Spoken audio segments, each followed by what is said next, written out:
से दूर, खबरों से भरपूर। नमस्कार, अस्सलाम वालेकुम, सत श्री अकाल, आदाब। आज हमारे साथ बातचीत के लिए मौलाना अबुल कलाम आज़ाद के पोते और मौलाना आज़ाद नेशनल उर्दू यूनिवर्सिटी जो अटल बिहारी वाजपेयी का ड्रीम प्रोजेक्ट था उसके चांसलर फिरोज बख्त अहमद मौजूद हैं। फिरोज साहब, आपका स्वागत है।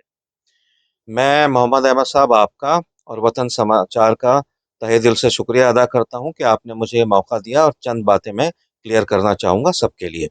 और आप एक चहारदांगे आलम के लिए जो खिदमत कर रहे हैं, सही जो व्यूज़ हैं जो पहुंचा रहे हैं, सही समाचार, वतन के समाचार हैं, सही नाम है आपका, इसके लिए मैं आपको सैल्यूट करता हूँ।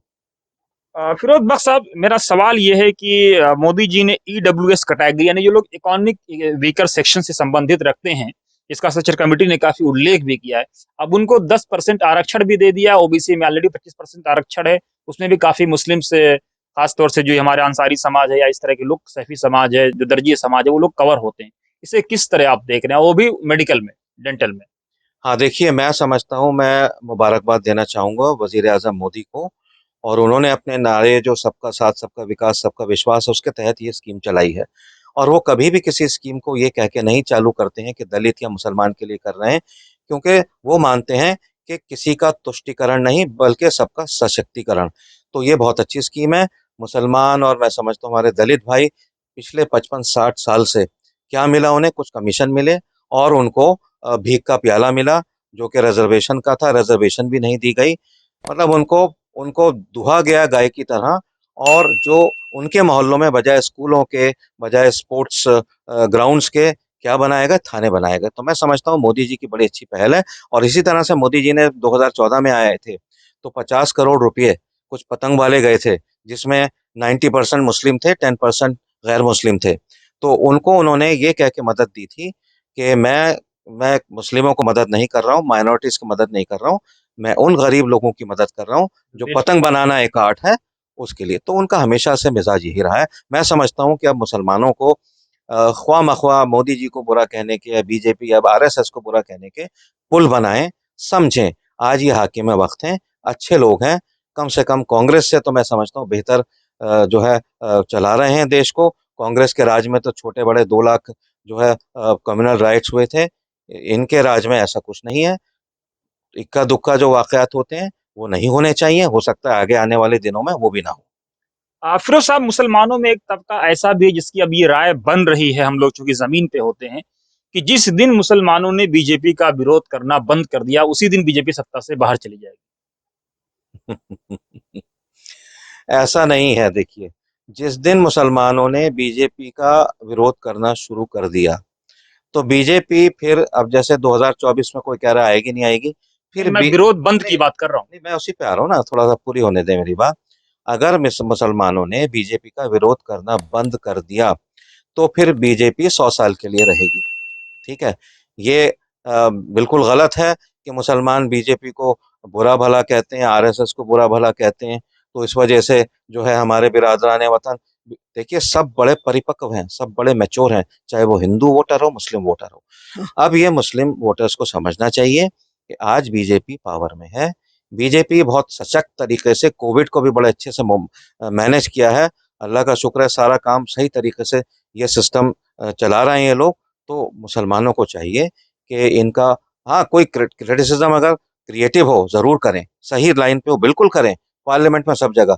लेकिन ख्वाह मख्वाह पिन मारना, ख्वाह मख्वाह बुरा कहना, मोदी जी को, अमित शाह को बुरा कहना, मैं समझता हूँ इससे परहेज करना चाहिए। फिरोज साहब, क्या आप कुछ ऐसा प्लान या रोड मैप तैयार करेंगे कि मुसलमान जो संगठन हैं, चाहे वो जमीयत हो, जमात हो, जमात इस्लामी हो या छोटे यूथ, क्योंकि कई बार इन जमातों में भी यूथ सवाल उठाता रहा है, तो इन सब लोगों से मिल करके बीजेपी, RSS और प्रधानमंत्री के साथ एक ब्रिज बनाए? साहब, आपको दाद देता हूँ, फिर आपने एक बहुत ही अच्छा चुभता हुआ सवाल भी है और नीड ऑफ दी आर भी है, बर्निंग क्वेश्चन है इसमें। देखिए, मैं इस बात में यकीन रखता हूँ, बहुत से लोग जिन्होंने बीजेपी को अछूत बना रखा है मेरी अपनी कौम में।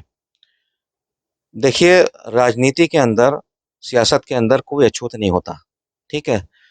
अच्छा नेता हो, चाहे वो कांग्रेस का हो, बीजेपी का हो, सपा का हो, बसपा का हो, शिवसेना का हो, किसी भी पार्टी का हो, या वो ममता की पार्टी का हो, नेता अच्छा है, अकाउंटेबल है, लोगों के काम में आ रहा है, उनके स्कूल, उनके उनके बिजली, उनके पानी, उनकी सेहत, उनके हॉस्पिटल वगैरह सब कुछ वो बना रहा है। तो मैं समझता हूँ कि उससे जुड़ना चाहिए। तो बीजेपी सब ये काम अच्छे कर रही है, ठीक है। और मैं समझता हूँ कि मुसलमान सबसे बड़ी गलती क्या करते चले आ रहे हैं और आज भी कर रहे हैं। वो जब जब वोटिंग होनी होती है, इलेक्शन में कहते हैं सब इकट्ठे हो जाओ, उस आदमी को वोट दो जो बीजेपी के कैंडिडेट को हरा दे। अरे भाई ये क्या बात है। डेमोक्रेसी में बीजेपी का भी कैंडिडेट उतना ही प्यारा है जितना ओवैसी साहब का प्यारा है। तो ये कहना ये गलत चीज है। ये कहने से होता क्या है, जो अभी आपने सवाल किया कि जो एक तबका है वो इकट्ठा हो जाता है, नॉन मुस्लिम इकट्ठे हो जाते हैं, कहते हैं भाई ये मुसलमान तो ये तो हिंदू मुस्लिम की बात कर रहे हैं। नहीं, तो हम कल अपने मेरी बात तो मुल्ला वो गलत याकूब है, वो नारा गलत है। कभी भी ये नहीं कहना चाहिए कि सब ऐसे आदमी को वोट दो। मुस्लिम इलाकों में ये होता है, मैं सच्चाई बयान कर रहा हूँ आपको। वो ये कहते हैं सब कई अब ये जो इतने 14-15 पार्टियां मिल रही हैं, ये सारे ये मोदी को योगी को हराने के लिए यूपी में हिंदुस्तान में, ये क्या है। इनका कोई मकसद नहीं है, ये समाज की सेवा नहीं करना चाहते। Development is not the question at the back of their mind. ये कहते हैं मोदी को भगाओ और योगी को भगाओ और डेवलपमेंट की कोई बात नहीं है। मैं एक छोटा सा एग्जांपल देके मैं देखिए, मैं तो योगी जी से कभी मिला नहीं, मैं जानता नहीं उनको। मैं यूपी आता जाता रहता हूँ और मैं मेरठ दिल्ली की रोड है, वहाँ पे बड़े अच्छे 2 साल पहले वहाँ फ्लाईओवर नहीं थे, बड़े अच्छे फ्लाईओवर बन गए, ठीक है। मैंने ड्राइवर से पूछा जो चला रहा था, तो कहने लगा जी कि ये प्लान तो बहुत पहले पास हुआ था। अच्छा, वो माया जी का मतलब चाहने वाला था। कहने लगा अरे ये जो फ्लाईओवर बने ये तो माया जी के दौर में पास हो गए थे। मैंने कहा, पास तो हो गए थे ना, तो माया जी ने बनवाया ना अखिलेश जी ने बनवाया, ये बनवाए तो योगी जी ने, करा तो उन्होंने। तो काम तो कर रहे हैं ये लोग। नहीं, मेरा आपसे आखिरी सवाल ये है कि जी दो जी दिन पहले मेरी बात हुई थी मौलाना याकूब बुलंदशहरी साहब से, जी जी जी। ऑल इंडिया दीनी मदारिस बोर्ड की जो सरबराह हैं। हम्म, उन्होंने भी कहा कि मुसलमानों को अब ऊपर उठने की जरूरत है, कैंडिडेट जो भी प्यारा हो, जो सोसाइटी के लिए मुफीद हो, चाहे वो बीजेपी का हो, किसी भी पार्टी का हो, कैंडिडेट को वोट दीजिए, पार्टी को मत दीजिए। बहुत अच्छा। I think this is the writer. मैं समझता हूँ कि पूरी मुस्लिम कौम को इसी रास्ते पे चलना चाहिए। मौलाना आज़ाद ने बिल्कुल यही काम किया। इसी वजह से मौलाना आज़ाद की आज बहुत इज्जत है, हिंदुस्तान में नहीं बैरून मुल्क में भी बड़ी इज्जत है, ठीक है।